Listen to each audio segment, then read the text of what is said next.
Hey guys, before we get to this week's show, I just want to let you know from the bottom of my heart and from the bottom of my family's heart, we greatly appreciate all the prayers and support being offered up to us right now. This has absolutely been mind-blowing and paradigm shifting, not only the diagnosis of my wife's breast cancer, but the reaction from the audience has been absolutely life-changing. Never in the last 8 years have we ever felt this amount of love from every single one of you that we have now. This has been absolutely a blessing for us to experience. So thank you so much for offering up the prayers, emailing us, DMing us, commenting, saying you are praying. And we simply ask that you continue to pray for Lindsay and complete healing in her body, because we believe that God can heal her from this cancer. Thank you so much from the bottom of our heart for supporting this family through the GoFundMe efforts and offering up prayer for healing. It is absolutely felt, and we greatly appreciate it. If you feel led to give through the GoFundMe to help us with the mounting medical bills, the link is in the description of this episode. But if you can't give, it's absolutely fine. Please just give your prayers. Offer up your prayers for 100% complete healing in Lindsay's body so that we can move past this and continue marching forward towards the calling that God has placed on me and my family's life. With that said, let's get to this week's show.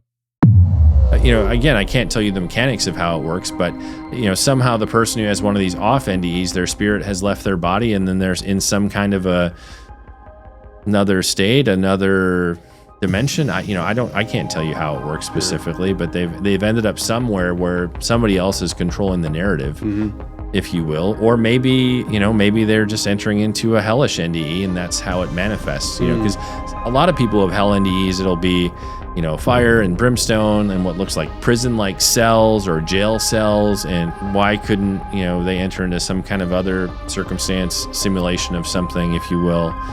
It's not any crazier than the more traditional hell NDEs. A lot of people, when they have an experience, they're trying to make sense of it, and they'll just start Googling it, and they could end up with these organizations where they lean more like new agey and secular to try to understand these, or they could end up talking to Christians who are wrestling with these things. So it's kind of at the algorithm's behest what kind of content they get served.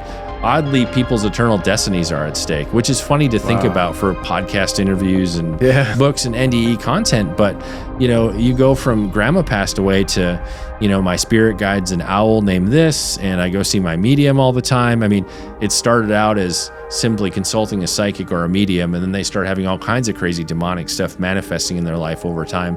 There's so much in the balance, yet people's eternal destinies are impacted by the types of stories they take in. Today we have Sean Tabid in the studio. How are you, sir? Oh, I'm great, man. It's good to be here. It's nice to see you again. Again, yes. So when's the first time we got connected? It was after Armed Media, right? Yeah, you we reached didn't out talk a whole lot. I think we met in person for the first time at Alan's conference last summer. Yeah. Did we meet in person there? I feel like that was the thing that. Yeah. No. Evan was like, you need to meet Tony, and I didn't want to jump into everybody being so excited to talk to you, because I go to lots of because I'm so popular. Well, but I'm with my job, I'm in lots of green rooms, and so if I feel like it's more advantageous for you to get to connect with other people there, I'm not gonna be like, hi, I'm Shaun, I work in publishing, you should know me. So. I know, and I was like, because you reached out and you emailed saying you hadn't yet had a chance to connect, and we were going to do an episode for your show, right? And right. you kept on getting pulled into meetings. And after being around the Destiny Image people, I'm like, oh yeah, they get pulled into meetings a lot. We do. But I remember you mentioning about Harrison House, and I don't know who's who in the publishing world, and I still don't, frankly. But it turns out that Destiny Image was part of my destiny. So yes, I mean, yes, you're part of the family now. Yeah. So anybody listening right now, first of all, Shaun, you work for Destiny Image. It's a publishing house, and you just came out with a book, another book through them. But I just signed a contract to write a book with Destiny Image. Congratulations. Thank you, sir. Now the work must begin. But I'm excited about it. I really am. And so for the audience, wondering what it's going to be about, take a wild guess, right? So this first book is going to be about, the journey of the podcast, where it started, how it started, and where we're at today, and the journey, my personal journey through these stories, because the show has absolutely molded me as a human being in a good way, I feel. So, but thank you for the warm welcome and you guys bringing me in. It's been a great experience so far.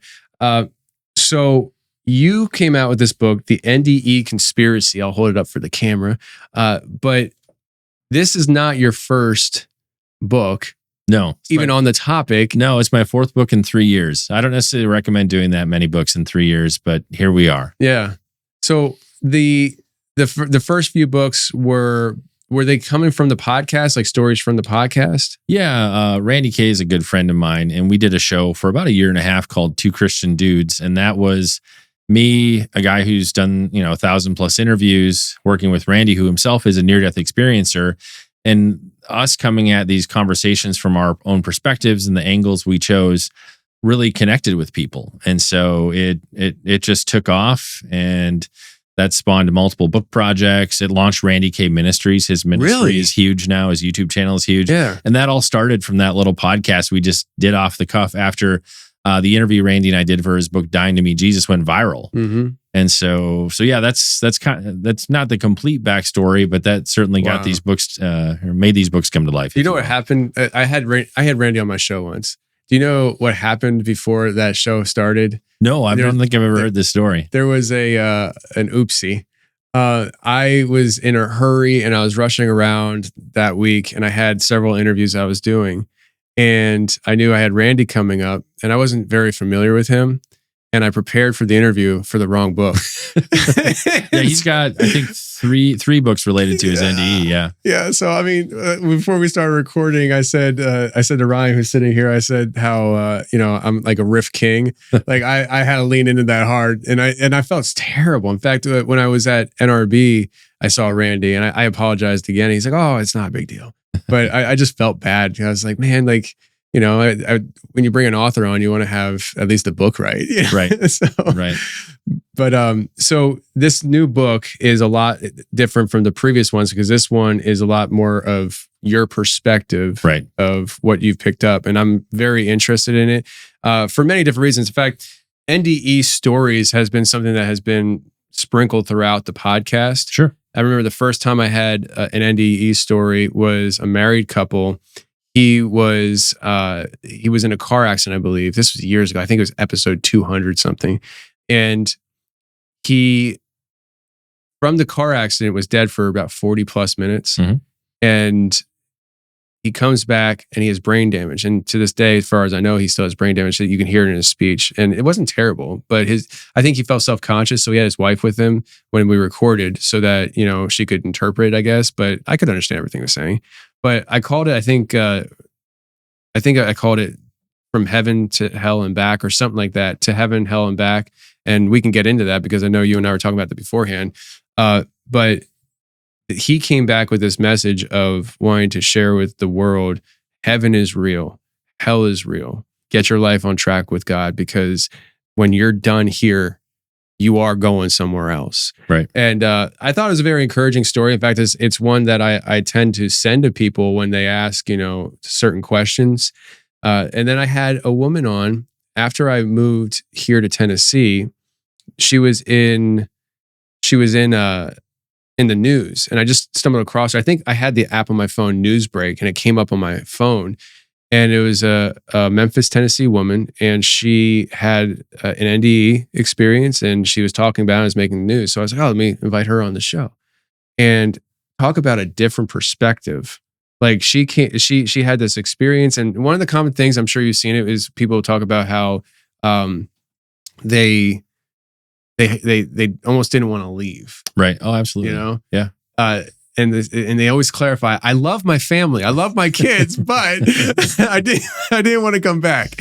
And she was like that. But when she came back, I don't remember tons of her story, but it became very apparent to me that when she came back, she went from being an atheist to being very new age, all world religion, everything's the right answer, nothing's the wrong answer. And I was just like, for me, I was like, how do I make sense of two different people who have died, went somewhere, Right. had some kind of interaction, came back with such bizarre, differently told stories? And I thought, who can I talk about this to?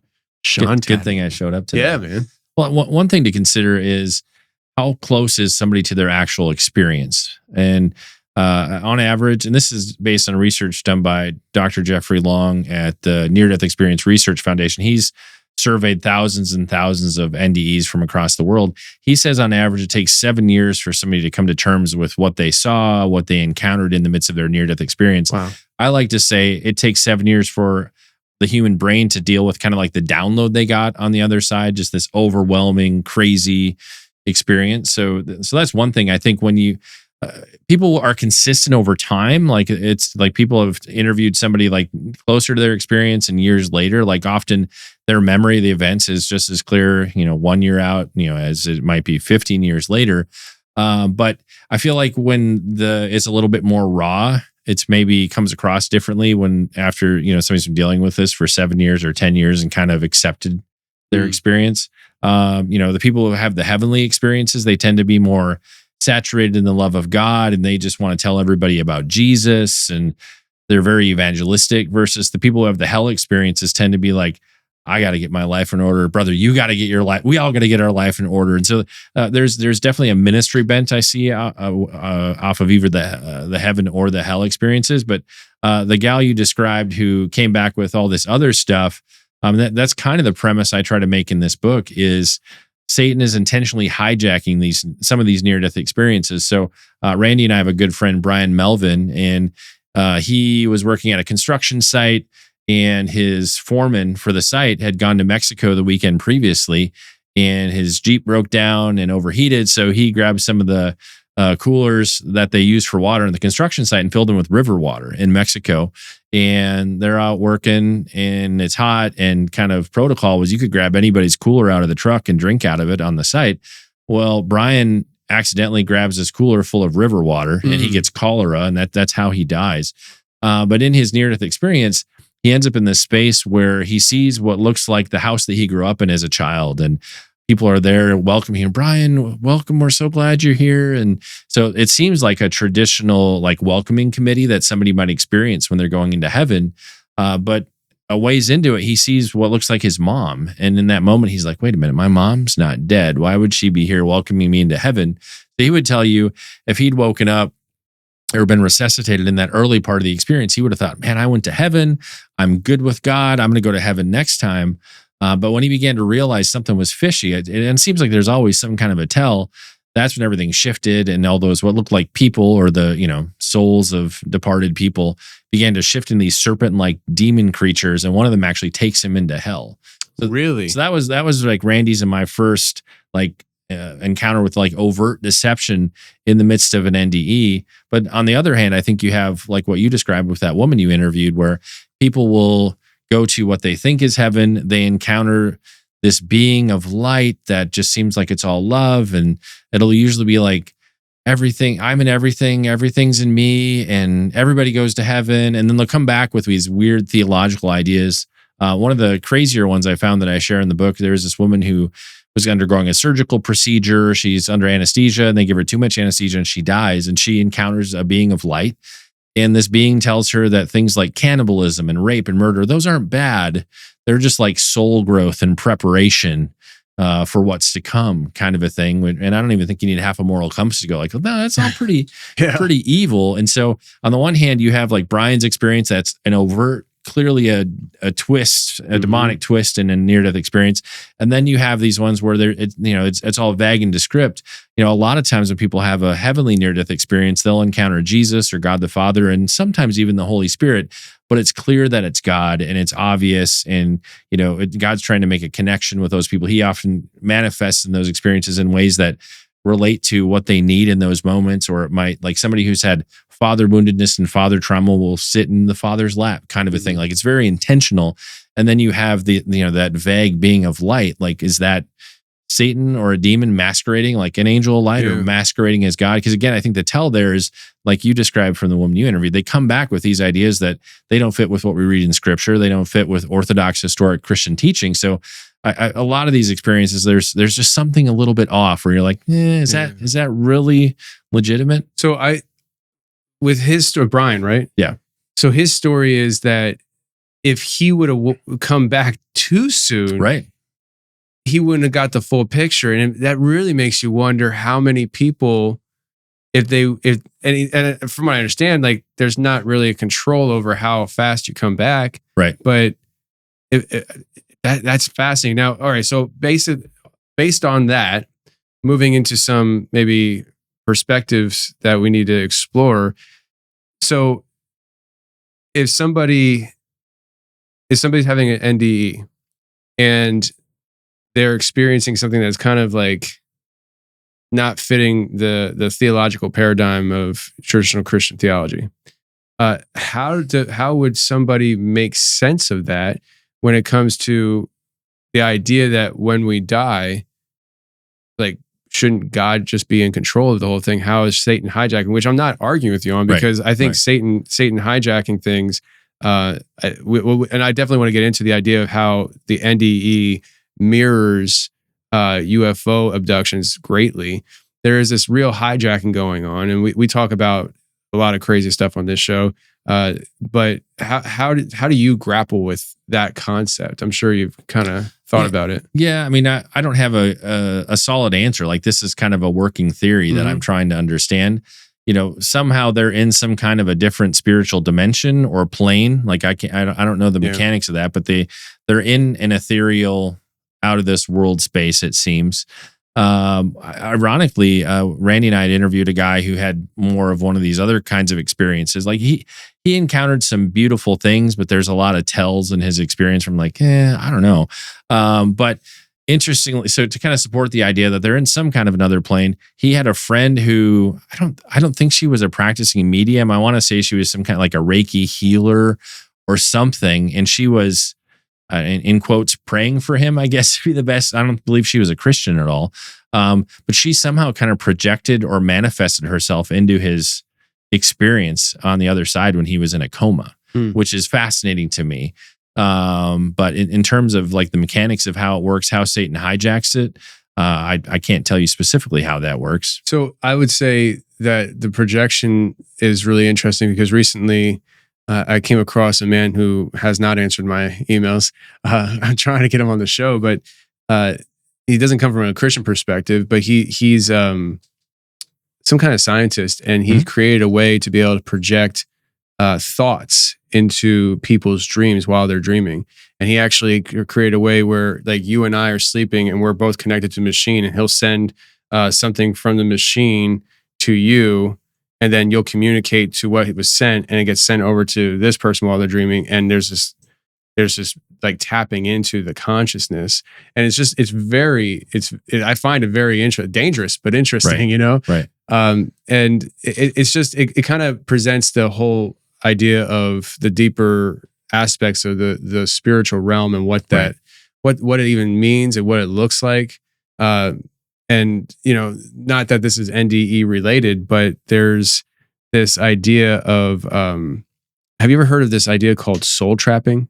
No, that's new to me. It's wild. And it's been popping up more and more through people's experiences. And there are people who are talking about when they're in the middle of and this might actually relate, I don't know, now that I'm thinking about it, because a lot of this has to do with people who are experiencing an abduction situation. Sure. And while they're in the middle of that abduction situation, either themselves or they see other people being sometimes like hooked up to some kind of technology, and their perception is that their souls are being sucked out of the body while they're in this experience. And I didn't know how to frame it in my mind for a while until I had a friend here in studio, and we were talking about Dogman, historical Dogman, which, by the way, it goes back thousands of years. It's depicted on maps, and ancient, you know, world travelers talk about these dog-headed people. But I brought this up with him, and he brought up his job. He works for a church where they have so many questions coming in about the Bible. They hired him to just study the Bible. Right. And so that's all he does all day long. And he answers people's questions in email. And he just pulled this out of the hat. It was Ezekiel, I think it's Ezekiel 13:18. And it talks about how, I guess there were women being reprimanded for sewing bracelets that they were attaching to their wrists and hunting for human souls. And it just kind of opened that paradigm up. It's like, well, what does that mean? And I still have not had anybody come up to me and say, oh, that's actually, you don't have to worry about that. That's just, let me tell you how to understand Just don't start accepting bracelets from random people. Well, one of the things I think is interesting, like obviously you're kind of widely read and experienced in conversations in kind of this fringe space, if you will, sort of between the paranormal and the supernatural. What I've found through the years, just being widely read has been helpful. For instance, Randy Kay, and I refer to Randy a lot. He's one of my close, in terms of near-death experiences, I probably know them best out of all the people that I've met, but I've heard him share his story 50 to 100 times, so I'm very familiar. But I've read about people who like travel in the spirit and people who are projecting themselves and doing astral travel, and people will often describe some kind of a cord or a gold thread or something that connects to the belly button of their body when they're above it or traveling in the spirit, if you will.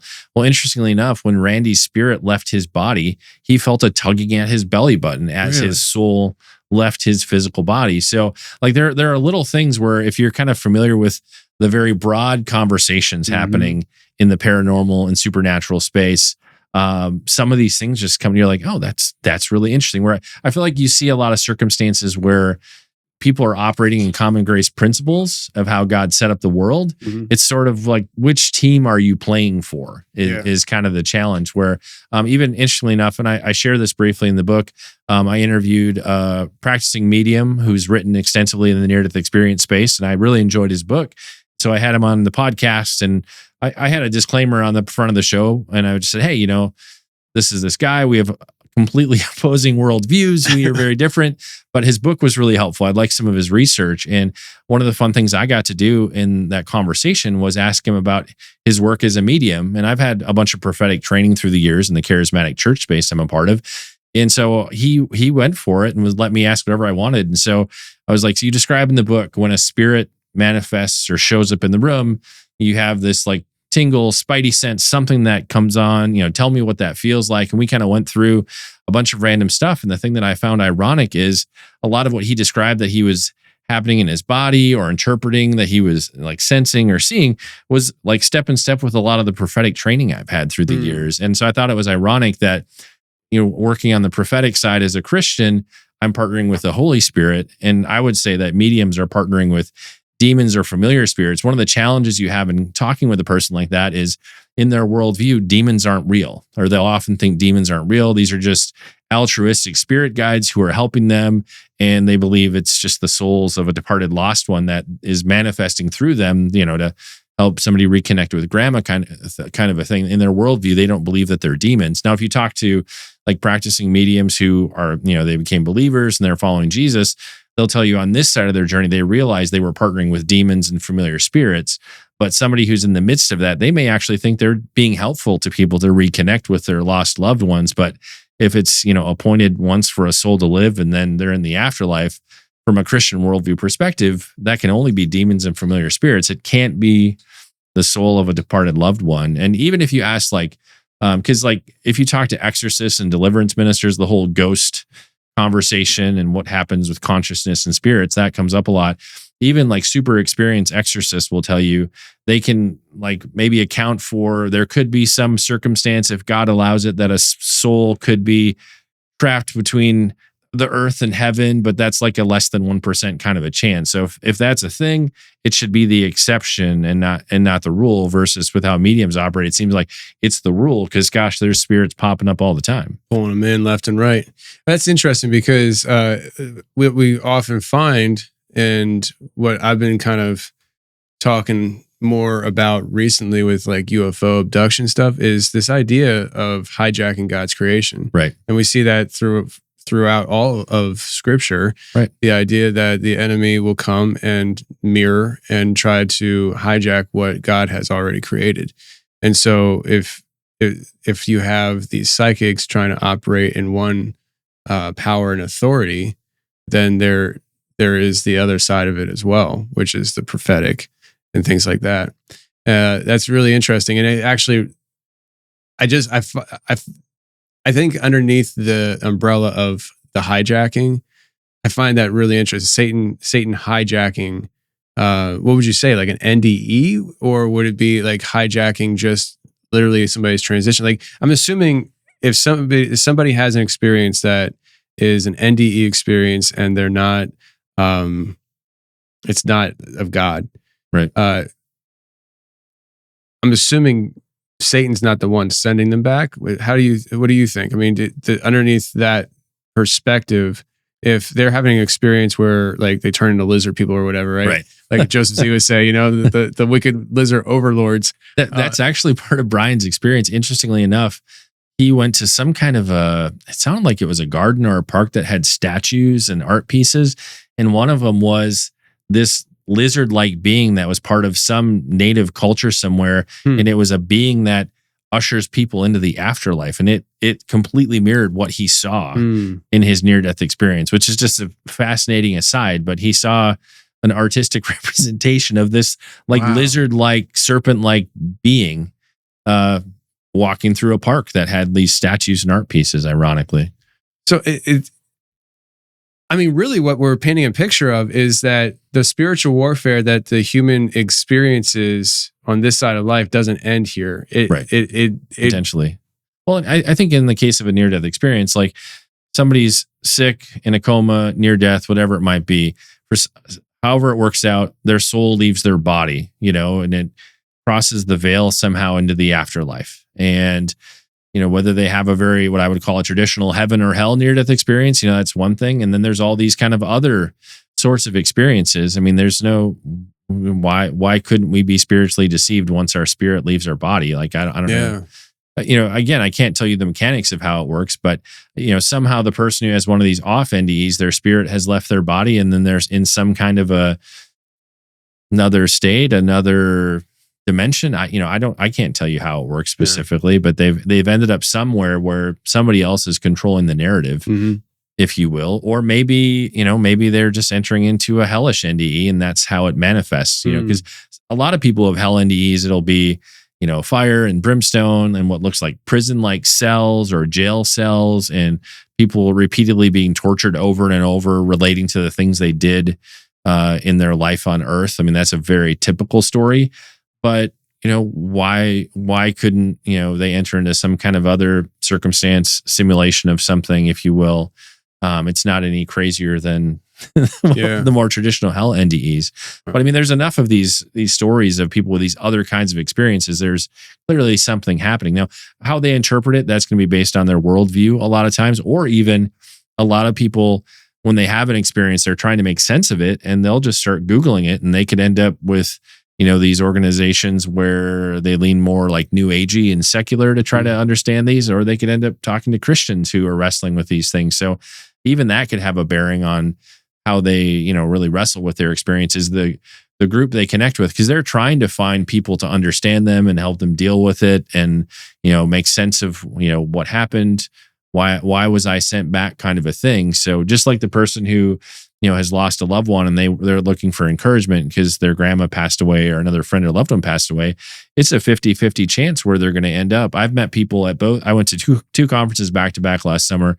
One was this more new age leaning near-death experience conference. And then the week after, I went to Randy Kay's Heaven conference. And I met people at both conferences who told me they were searching on Google and YouTube because they lost somebody, looking for conversations about heaven and the afterlife. And I met people, they ended up at that more new agey conference, and they would tell you about their spirit guy they've found now and the medium that helped them and all these things. And I met people at Randy's conference who either said, they found a bunch of our Two Christian Dudes episodes and it encouraged them. I even met somebody who said she had initially found more of the new agey near-death experience content, and then she discovered the videos Randy and I made, and she realized watching our videos, she was getting into dark stuff pursuing all that other kind of those interviews and messages. So, whether it's an experience you're trying to deal with it or somebody who's lost a loved one, it's kind of at the, algorithm's behest, what kind of content they get served. And that could lead them into darkness or lead them towards the light and towards Jesus. So oddly, people's eternal destinies are at stake, which is funny to think about for podcast interviews and books and NDE content. But, you go from grandma passed away to, my spirit guide's an owl named this, and I go see my medium all the time. I mean, if you interview exorcists or deliverance ministers, there are so many stories of people who it started out as simply consulting a psychic or a medium, and then they start having all kinds of crazy demonic stuff manifesting in their life over time. You wouldn't think that just talking about near-death experience stories, there's so much in the balance, yet people's eternal destinies are impacted by the types of stories they take in. It's interesting. Again, and I don't want to be jumping the gun with the UFO abduction stuff, but I'm seeing the mirroring here because a friend of mine, she goes by Fringe on X, and she talks about how before she started connecting dots as she was going through abduction scenarios, right, she was a Calvinist. And then she comes to grips with what she's going through, and she goes through these different stages where I think she goes from goes to atheist. She's like, God ain't real, to this new age. And she becomes this very new agey person. And it was through her communication with her spirit guides that she realized whatever they said to her, I think she told me, but I don't remember what they said. Whatever they said to her, she was like, hold on a second. If that's true, then this is all a lie. And I should get back in line with the God. And so she went full circle. And now I don't think she's Calvinist, but sure. I don't know how you can be Calvinist going through this stuff. But I mean, I find it interesting, her full circle, and it's kind of what you're talking about too. Now, with if we want to talk logistics of this, right? I don't know, and there's a lot of teachings on third heaven, second heaven, first heaven. I know Paul talks about being taken up to the third heaven, and outside of that, I don't know if there is an actual biblical defining of what the first and second heaven is. We have years of theological discussions and theologians, sharing their thoughts, and the first heaven, what that could be. The first heaven's here, or first heaven is the sky above us. Second heaven, cosmos. But I hear different perspectives. Right. Everybody lands on third heaven where God resides. Is it possible, in your mind, your perspective, that when somebody dies and they're going to appear before God, they have to go from the first heaven here through the second heaven to get to the third heaven, and the hijacking happening in the second heaven where the spiritual warfare is happening? Because in my perspective, right, like Daniel 10, when Daniel starts praying to receive understanding of the vision, Spirit Prince of Persia interferes with the responding angel. All that whole scene interaction, in my mind, from my perspective, happened in the second heaven, this spiritual realm where these things happen. The warfare is happening. That's my perspective. And I'm open to be changed on I might have to steal that. I like that. Well, because there's a lot of times, so somebody is entering into their experience. Their soul leaves their body. They'll have an out-of-body experience where they're typically sort of here on Earth, momentarily able to interact with their environment. Sometimes it's very brief. Other times people didn't even realize I was dead. I tried to pet my dog. I tried to turn the light on and my hands went through everything. Or Jim Woodford's a good friend of mine. He talks about how he went out to look at a field on his property and got out of he had taken some drugs. He overdosed. It's a longer story, but then he's like, man, that must have worked. I felt so much better. And he gets out of his truck and he turns around and looks back and he's like, there's somebody passed out over the steering wheel of my truck. I'm going to go give that guy a piece of his mind. And then he realized, oh crap, that's me. He didn't even realize he was dead. So people enter into this out-of-body experience, and then they'll tend to either start, being raised up towards the sky, seeing a light or a tunnel, and that seems to be a threshold where they would cross over maybe into that second heaven. A lot of people share stories where once they go through the light and the tunnel, so they've crossed the veil, so to speak, sometimes they'll come to a place where Randy saw angels and demons kind of warring over him until he entered into the next part of his experience.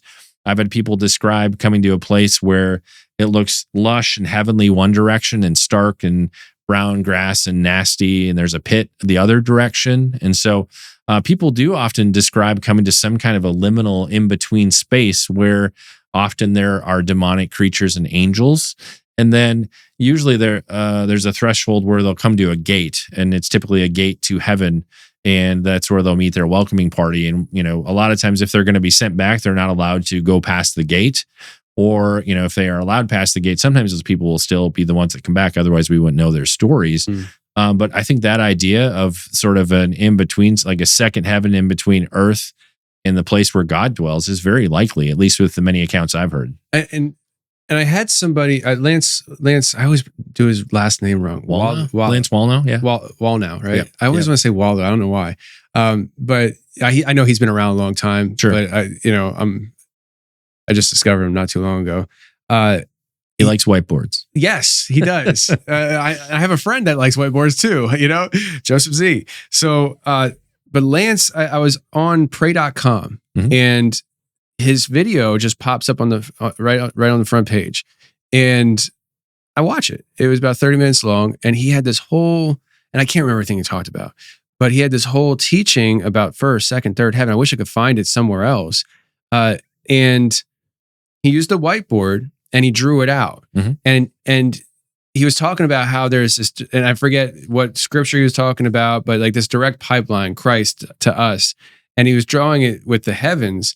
And the way he drew it, it was like there was this piercing between from the third heaven to the first heaven. It's like this supernatural highway, Jacob's ladder, just boom, right? Right. But it really drew in my mind the other side of that wall, right? That you have this pipeline, Jacob's ladder, whatever it is, but there's all this space here that's existing.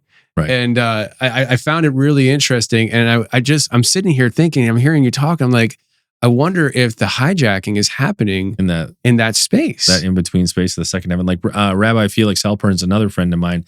He talks about in his near-death experience being on what kind of looked like a glass floor, and he could see demonic creatures below him. Really? So, and I think he would probably say he was up in the third heaven in God's presence, yet he could see demonic creatures below him, which is interesting. It's really interesting. Isn't that there's that almost mirrors, and I'm not a scholar on this. Sure. I've avoided a lot of revelation my entire life. So I thought it was just too much for me to understand. Right. But so when it comes to the temple, when they're talking about building the temple and the what was it? It's like, we were just talking about it, and I wish Jack was here right now because he would be able to tell me. But unfortunately, he had to produce, so he's doing his job. He left us alone. But somewhere, and Ryan, if you know what I'm talking about, you can just chime in from across the room. But in the temple, when they built the temple, it was standing, or maybe this was in Revelation. It was standing on. It was like a bowl of water or something, a pool of water, standing on the back of like these bowls. And my pastor was talking about this. He'd be the perfect one for this. But he was talking to us about how that was like above the water was like the image of heaven, and looking down through the water was almost like a looking glass or something, right? Those are my words. It's very much like what Felix described. To him, it looked like a glass floor. Wow. That's incredible. I wish I knew that was coming up so I could look at it more. Yeah. So I knew exactly what to say, because I'm telling you, everybody listening right now, there is real connections there. Real connections. That's incredible. Well, I think too, though, there's so many things at play, because we approach the Bible from our modern lens. And then there's understanding the worldview of all the ancient Near Eastern people, and what we read in Scripture. And then we're trying to make sense of like, what's the structure of heaven and the third heaven, second. So, there's so many forces coming to play with trying to picturing that in our head. This is wild. This is going to drive me nuts. I'll Revelation 4, I think, is what it is. I'm just going to let it at that, though. Yeah. So you're going to remember tonight when you're trying to go to sleep. It's going to drive me nuts. I have a really hard time of letting go things that are blowing my mind, and I can't think of it. But even our conversation today, this idea are people entering into the second heaven in that liminal space between where God is? I've never thought of that before, and I've been studying this stuff for 7 years. So that's new to me. I was like, oh, that actually makes sense. So thank you for that. Absolutely. And in fact, you even said before we started recording, you said that every time you do an interview, there's just it takes a new. And it's funny because when I never intended to start working in this space. Like when I grow up, I'm going to talk just like you with what you talk about in your podcast and whatnot. Is like, but I remember. Let me paint the picture for how I kind of fell into this space. I didn't tell that whole story. So in Christian retail, I worked in Christian retail back in the 90s, and you had a whole slew of heaven books, Heaven is for Real, and a few others that were super popular. You had one or two where people recanted their stories, like they'd lied effectively. Really? And that kind of soured the market for heaven books for a while because, people were skeptical of them. And then you get into 2008, 2009, John Burke's book, Imagine Heaven, comes out, and that reopens the conversation. John's book has sold now just over 2 million copies in like 8-9 years. I mean, it's one of the most popular NDE books out there. But when I worked at Baker Publishing Group, I get this book proposal from this guy named Randy Kay, and we talk about it in Pub Board. Is this a good book for us? And I was like, man, a business executive who had a near-death experience, like, who's going to care about this? Like, is there a market for, like, I was super, super skeptical. And then I interviewed John Burke about his book, and I was like, oh, this is like, he's a pastor, but he's like, trained as an engineer, and he's rational and thinking very structured about trying to figure this stuff out. And so I feel like John gave me permission almost to go like, all right, like I could, if I was going to research this stuff, I could go about it in a way where I wouldn't feel like an idiot or something. Like it's okay to try to really understand the structure and the mechanics. Because my thing is like, well, how does that kind of a thing work? And then ironically, I interview Randy Kay about his book, Dying to Meet Jesus, like a year later, and it goes viral and crazy. And we start podcasting together, and we start seeing all this ridiculous fruit on the podcast. I've done hundreds and hundreds of podcasts by that point, and Randy's done tons of interviews. It's not like we're new to making content, but we would get messages, and we still do today, from people who are like, I watched the interview you did with so-and-so, and my prayer life was it was just in shambles, and my prayer life is now on fire, or I've rededicated myself to the Lord, or I started following Jesus, or I got physically healed watching this interview you did with this random person. And we weren't necessarily talking about healing or saying like, hey, we want to pray for you. Yet the Holy Spirit would move, and all this crazy fruit started manifesting. And so that's really what spurred us just continue to move forward. She's like, okay, people are finding hope in this. God's moving. And the longer I've been in this space, I'm like, well, this is like the universal apologetic. Everybody wants to know, whether you're a Christian, an atheist, or anything in between, everyone wants to know what happens when they die. And so I just began to see it as this massive missional ministry space to get to play in. And now it feels normal. But like 7 years ago, I was like, yeah. And it's good to be skeptical because there's good and bad experiences. Yeah. It's not all great stuff. But, I think God puts us in the places where we're needed, not necessarily the places we wanted to go sometimes. Yeah. It's a very similar story in the sense that when I started, I didn't have any scope as to what could this be. Right. And we get people, I feel like I've been seeing it more and more recently. People saying, hey man, 2 years ago, your show got my life back on track with God. We've had people say that they've come to the Lord into salvation through the podcast. Right. I've never once preached a salvation message on my show. Yep. It's just, I think when people, when they tune in to listen to conversation and they hear things that they're faced with that makes them really ask of themselves the tough questions, and they're facing things that oftentimes I think people try to hide, and they try to hide away from and not really confront their entire lives. They just go through life trying to avoid the difficult question. Right. And sometimes people find themselves in a place where it's a unique place at that point in their life, and they hit play on the right episode. And some people would say, oh, that's coincidence. Right. I don't think that's coincidence at all. Absolutely. Well, even like I described earlier, depending on what the algorithm serves you might find something that's going to lead you to Jesus, something that's going to lead you into darkness. Like you never know what's going to get served up. Yeah. It's wild.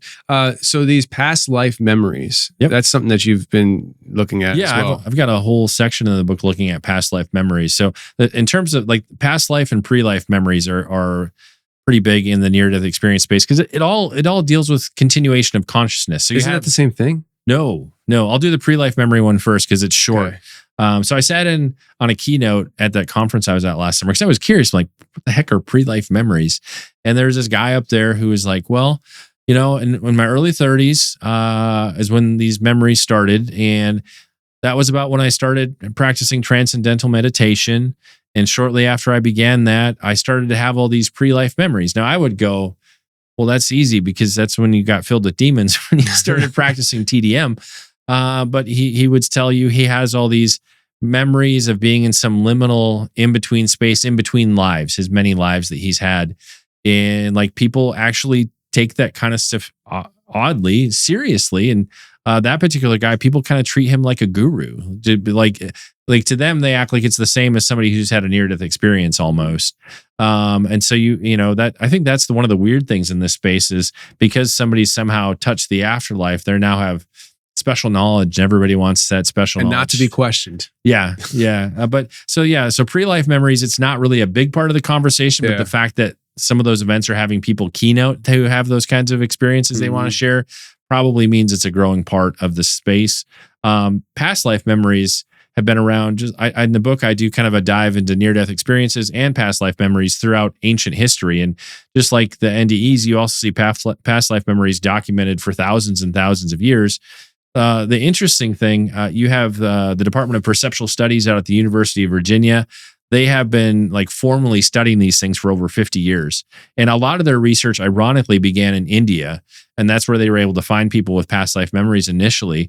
I do find it ironic that a lot of the research that's taking place in countries where they believe reincarnation is an actual afterlife destination. So I feel like it taints some of their sample a bit.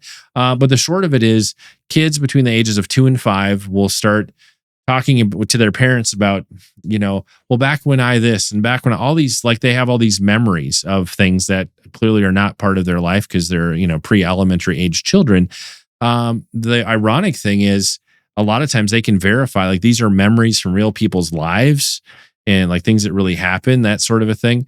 Department of Perceptual Studies, they've been studying this stuff for 50 years, documented. These are, real memories and all that kind of a stuff. A lot of people will point to that is really one of the better cases for reincarnation. But when you have a Christian worldview, you got to go like, well, that's not possible. Like, how can that be a real afterlife destination, if you will? And again, kind of the premise I set up multiple ways throughout the book is I think, again, this is something that Satan's sort of hijacking to lead people in a weird direction. I think in this case, more towards reincarnation. So these experiences do happen. Kids do remember parts from other people's lives, and then it dissipates at age 7 or 8. But we're all spiritually open when we're little kids. In the opening part of the book, I talk about how when I was around 3 or 4, we lived in a haunted farmhouse.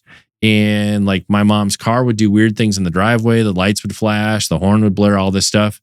Only in our driveway, not anywhere else. There was nothing mechanically, electrically wrong with the car. This is before the days of key fobs and alarms and all that. And so there's that.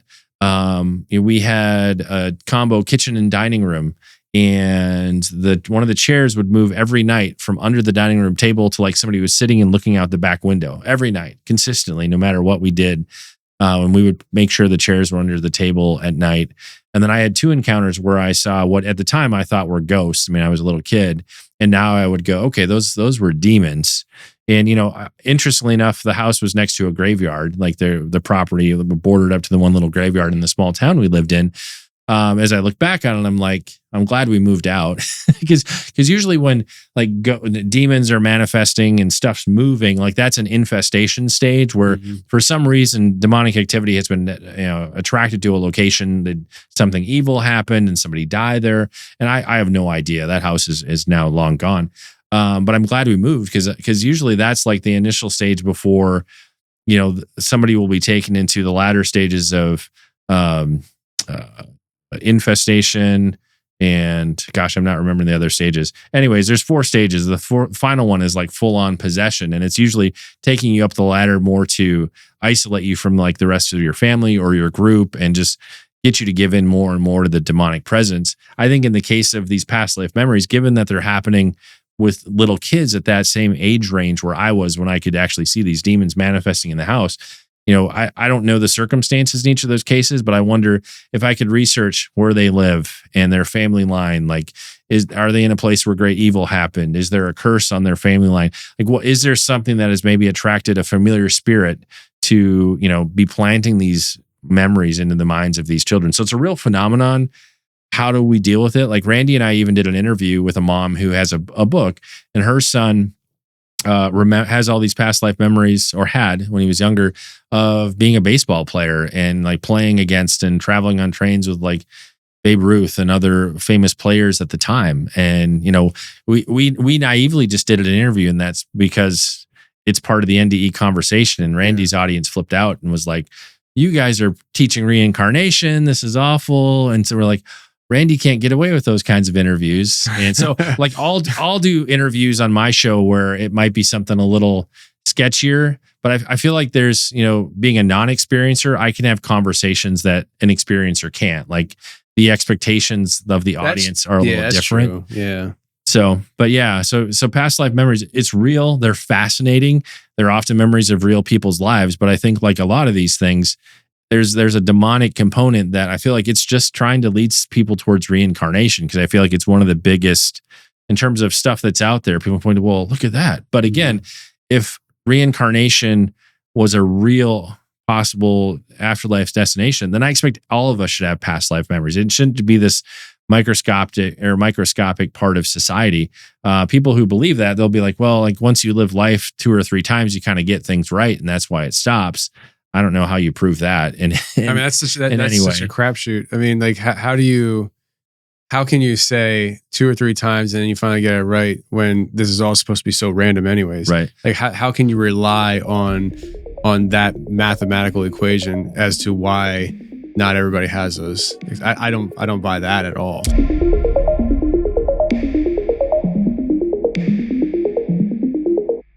All right, guys, let's talk about our sponsor today, which is Simply Safe. I've been talking about it for years, but I absolutely love this system, friends. Here at the office, I'm making tons of decisions on a daily basis, and one of the easiest decisions I make is arming that bad boy before I leave. It is something that gives you a peace of mind that you don't necessarily consciously think about, but it's like a vibe change that changes in your being when you arm a security system, knowing that what's inside that security system is protected, and that's the Simply Safe guarantee that I can offer you right now.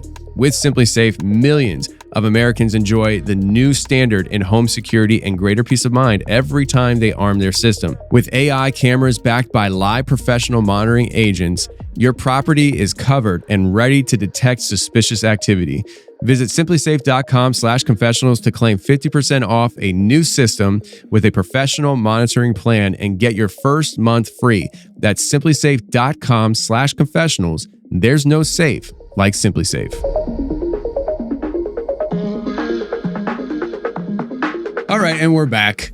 We had some tech issues, so anybody listening, you probably wouldn't have any clue unless you heard me not really responding to anything you just said to me. But people watching, your video went out. So now I referenced earlier in the conversation how Jack wasn't here.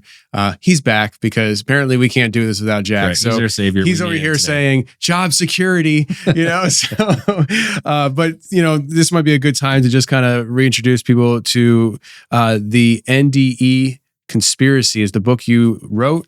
And at the time of the sound of my voice on this episode, it is released because I have strategically reserved the day that this is going to be permanently or officially for sale is the day this episode is going out. Right. So today, right now, you can get your copy, the NDE Conspiracy. We were having a good conversation, and then the tech stuff happened, and your camera went out, and we lost our groove. So we're gonna rekindle our chemistry, sir. So let's get into the shared death experiences, right. And I also want to hit on before we roll out of here. Your wife's experiences that you mentioned off air here. But the shared death experiences, I think, is something that we should definitely get into because it's something I don't know if I've ever really heard much about that. Yeah, and the shared death experiences and deathbed experiences kind of fall into that same space. One of the people I've greatly respected throughout the years is the 7 years I've been reading and researching in this space is Dr. Raymond Moody. He's kind of an eccentric old professor. He's like in his 80s, so he's fun to talk to, but he was the guy who originally coined the phrase near-death experience in his book Life After Life back in the 70s. And he's written and researched extensively in one of his most recent books from about 2 years ago. It's all about how these shared death experiences he feels are really the new frontier of research. And really from a scientific perspective, a lot of folks are looking to just validate that consciousness continues after we die. Like that's the big conversation versus on my side of the conversation. I want to talk more about heaven and hell and the afterlife and how do you get there. But these shared death experiences, Moody has like 7 that he fits under his umbrella. I'm more looking to just fit 2 or 3. These could be like a deathbed experience where somebody's in a hospital room, where some people may even have an open vision, seeing what their loved one is experiencing as they're transitioning or dying, like being able to see the angels in the room or whoever it might be. A lot of time in those like hospital room scenarios, people will recount, grandma's here, or some other friend or loved one is there, almost like they're there to usher them into the afterlife, if you will. So they're seeing things, but the people in the room aren't. I share a story in the book. I have an uncle who had a burst appendix when he was like 8 years old, and he went to a small town hospital for the surgery, and they give him too much anesthesia and essentially kill him. And so he has the mentality of like an 8-year-old boy his whole life. He didn't die then. But when he was in his 60s, my mom and some of her siblings were with him. And keep in mind, he's got the mentality of an 8-year-old boy, and he's having these deathbed visions. Right as he was about to die, he cries out, "Mama, mama, mama." And my grandmother had passed a few years before he passed away. And so that was always intrigued me because, again, he has a child's mind, and he just is describing what he's seeing as he's about to transition to the other side. I have another good friend, Heidi Barr. She is ironically a near-death experiencer herself. She had a horse riding accident when she was 16, and her horse fell across her lungs, and she died instantly. But years later, when her mom went home to be with the Lord, she wasn't with her when she passed, but at that same time, she's sleeping, and she had this vivid dream of her mom effectively like saying goodbye and boarding this train to heaven, kind of a thing. I'll often see trains in those kinds of dreams or visions, but people are having these sorts of experiences where somehow they're connected in with what's happening. People even sometimes describe their loved ones like showing up like in the room they're in to like say goodbye. Now, whether that's a dream state or an open vision, I don't know. The person would have to describe it. But the other part of that too, that, I think a lot of people have also heard of is during the out of body experience phase of an NDE. And a lot of times these scenarios are also in hospitals where whether it's, they're in the emergency room or they're in the operating room, however it works, they're outside of their body and they can see the procedure that's happening and the instruments that are being used and hear what people are saying, hear what their loved ones are talking about in the waiting room. And when they come back, they're able to recount all of that stuff. And so, part of the reason Moody thinks that's kind of the frontier of research to prove conclusively that, the spirit continues, consciousness continues, however you want to describe it, is these third-party objectifiable circumstances. And in these shared death experience kind of scenarios, there are things where it's not just the person who's dying having the encounter. Other people are connected into that in different ways. I think you're absolutely right with the consciousness continues and the obsession with that. I think that's the big thing. I think people, they really want to know, does that we believe these things, whatever you believe, and then you die and there's nobody's coming back to tell us, right? Right. And you even see that in movies and TV shows. In fact, I think there was on Netflix that TV show, what's it called? It's in my mind. Black Mirror. They have an episode on there where I think it's Black Mirror, where they were able to, when you're getting ready to die, you upload your consciousness to like a cloud, and you have this custom designed experience where you don't actually die. Your body dies, but your consciousness just gets shifted, and you're in this new experience, right? Yep. And it's really it's this if obsession. It's like, what? Yeah. What is it? Even Amazon has a show that I think they've done 2 seasons called Upload, where you can upload your consciousness into a virtual afterlife, and you can have your paid retirement in the afterlife. Wow. before you die, you upload yourself, and that kills your body effectively. But yeah, so there's definitely, I mean, even think of the stories we're trying to tell around this. Like, people want to make sense of what happens when you die, and people want to live forever. This idea of downloading your consciousness, your brain, into some kind of electronic device. I mean, that's been talked about for many years.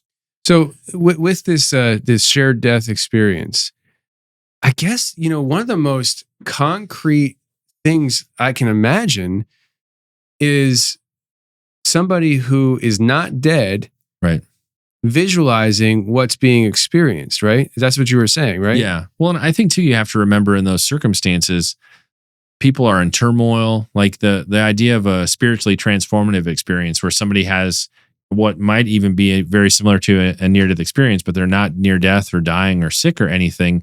Think of the person who has their mother, their wife, their husband, somebody dying. They're in great emotional, spiritual turmoil. So they're also in an interesting spiritual place where, for whatever reason, that seems to have us be opened up more to these sorts of experiences. So, I like Randy ironically prayed that I would have a shared death experience when my wife passed away. We didn't have one, but that again, it's an interesting circumstance. I mean, it's for me, like, looking at when you're somebody that wants to know how things work, right, and you want to know, this is what I believe, but I really want the proof of it. Like, I really want the hard evidence. Right. Like, I feel like that would be the providing thing. It's just like, listen, man, I saw it. And right. What I think would be amazing is if you see something and then the person who just died comes back and has the same story. It's just like,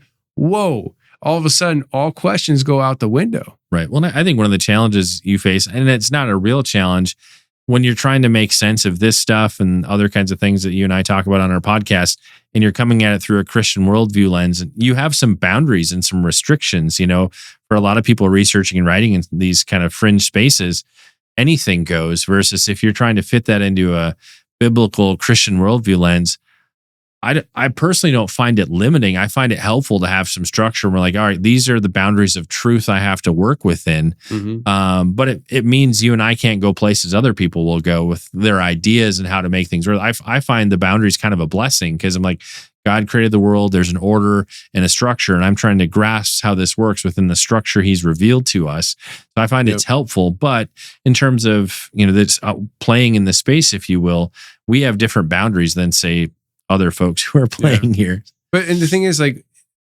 I want to clarify on that. The space that we're in, it's not boring. No. Because we haven't figured it out. And it's very complex. You and I were just talking off air before we got the tech stuff worked out about the second heaven and the complexities and some of the things that we discussed and the revelation of, like, that's interesting, Like, it's every time I think I got something figured out, it's just a new curveball. Right. And I'm talking like scripturally. Like, I mean, I think it was 1 Kings. I want to say it's 1 Kings chapter 18, the very last verse, if I remember correctly. I just found this like 3 days ago. Elijah. It's not talked about a lot. And it's like a curveball moment for me. So we see Marvel movies, we see Captain America running superhuman speed, Flash, superhuman speed. Well, I believe it's 1 Kings 18. It says that the chariots go ahead, and God granted Elijah strength, and I think it even said speed, and he ran ahead of the chariots all the way to, I forget what town, but I looked into it briefly, and I think the mileage was like 10, 15 miles, where he literally ran ahead of the chariots. And it's like, okay, well, am I reading that wrong? No, because literally in that verse, it says God gave him this strength, and then he ran ahead of superhuman speed. And it's like things like that. It's like, it's a curve. Those are curveball moments. It's like, you see stuff in the movies and you're like, it's just the movies. You know the feeling when you go into a movie and it's like so almost like magical. You come underneath a spell, you walk out, and you're like, oh man, like I feel like I was just in that movie. And as you're walking down that dreaded, ugly, pale white hallway in a movie theater, going out to the parking lot, you're feeling like you're leaving a reality, and you're like, oh man, that wasn't real. But it is like Yeah. that's the thing. Like the Captain America speed, according to 1 Kings, I think 18, that was a situation where God gave a human being superhuman speed. Right. It's incredible to me. So I just think that these curveballs that we get at times are for our benefit, and it keeps us digging and trying to understand. So speaking of curveballs, though, your wife had curveballs. What were some of her experiences? So a lot of you who at least have followed me probably have heard me talk extensively about my wife Lynette's cancer journey before she passed on about a year ago. What was interesting as I look back, like as I've described in this conversation, I never intended to play or do work in this near-death experience space. I wasn't even all that interested. And I found myself, just completely immersed in this world day in and day out for several years. And then all of a sudden we were in a circumstance where we got a terminal diagnosis. This is an interesting aside too. Probably about 8 years ago, I had a strange dream. And I'm talking about the dream in the book, but this is when we still live back in Illinois. I had this dream where I'm talking to my kids, and I realized Lynette's not around. And in the dream, I know she's in heaven and that she's okay. And I'm talking to my kids about getting remarried. So that's like a backdrop, like from 8-9 years ago. Never told anybody about the dream. I wrote that in my journal, and then I remember getting that terminal diagnosis and be like, oh wait, I had like a warning dream or a dream about her being in heaven. Interestingly. That didn't change the way I prayed. Like I prayed for healing throughout our whole journey. But it also allowed me to put a foot into my future where while I was contending for healing every day, I was also contending for the future I'm living out right now. And I'm like having to wrestle with, did God show me that this was her time to go home to heaven? And so always praying for healing, but praying into my future that I'm in right now, where it allowed me to emerge on the other side of that. I think, a slightly more, not that I'm still grieving and working through stuff, but it was an interesting prayer position to have one foot on one side of the fence and one side on the other. But in terms of what we saw throughout her whole journey, she had lots of questions about heaven and what it's like to die and all kinds of things. And I was able to tell her parts and pieces from all these stories and testimonies I've heard through the years that were I was able to answer all of her questions. And then she had an out-of-body experience. This was probably about 8 months before she died, where in the morning we were talking and she said in the night before she couldn't wake me up. And as she described what she experienced, it sounded like she was above my body and like almost like near the ceiling. And no matter what she did, she couldn't get my attention. And logistically, she was in a hospital bed and I was sleeping on the floor in that room. Like she couldn't have really seen me from the hospital bed. So it's fascinating that she said she could see me, but just couldn't get my attention. And I think it was even that same week, she had what I would best describe as an open vision, because I don't think she was sleeping. But what she saw was her welcoming committee in heaven. She saw herself coming up to the gates of heaven, and she encounters her maternal grandparents, her father, and her older brother who had died when she was only 18 months old. And I wrestled with this because I was like, why are we having these experiences? Like at the time, I was like, the doctors had told us she was going to be dying soon, and she lived like another 8 months. I was like, is this what's coming soon? And talking to Randy and a few other friends, like they've told me they felt like it was God just getting her ready for what she would encounter when she passed. But had I not gone down the rabbit hole of near-death experiences for like 3.5 years prior to all of that, or 4 years, whatever it was, like I wouldn't have been able to minister to her in the way that I was. And just because my faith in heaven is a real tangible place, an eternal destination after meeting so many different experiencers and having so many conversations, it's off the charts. And so I was in this unique position just to encourage her and minister to her for 19 months that had I not spent so much time, just investigating and talking about near-death experiences, I wouldn't have been able to tell her, well, that was an out-of-body experience. And, oh, that's your welcoming committee at the gates of heaven. Like I wouldn't have had the language for it. So, it was a real unexpected blessing to be immersed in this space for an assignment I didn't even know was on the horizon. Wow. That's deep, man. That's deep. That's deep. Well, listen, I appreciate you hopping on with me and chit-chatting here about NDEs. I think this is the most depth we've gone into NDEs. Sure. That wasn't through the lens of an experiencer. Yeah.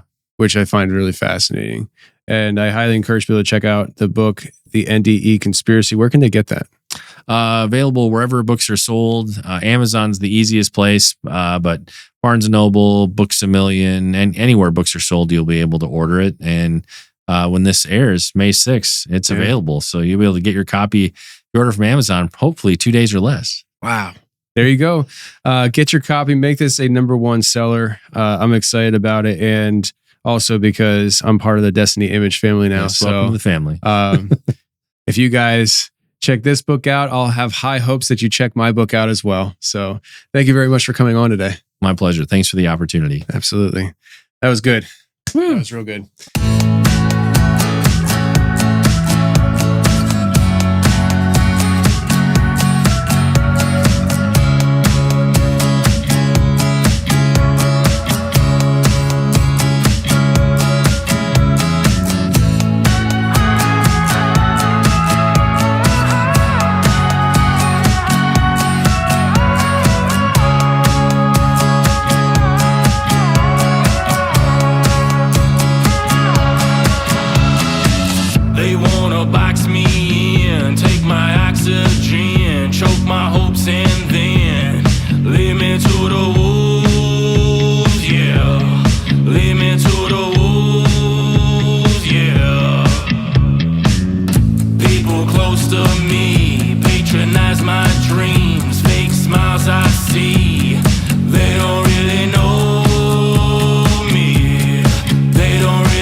Push me down.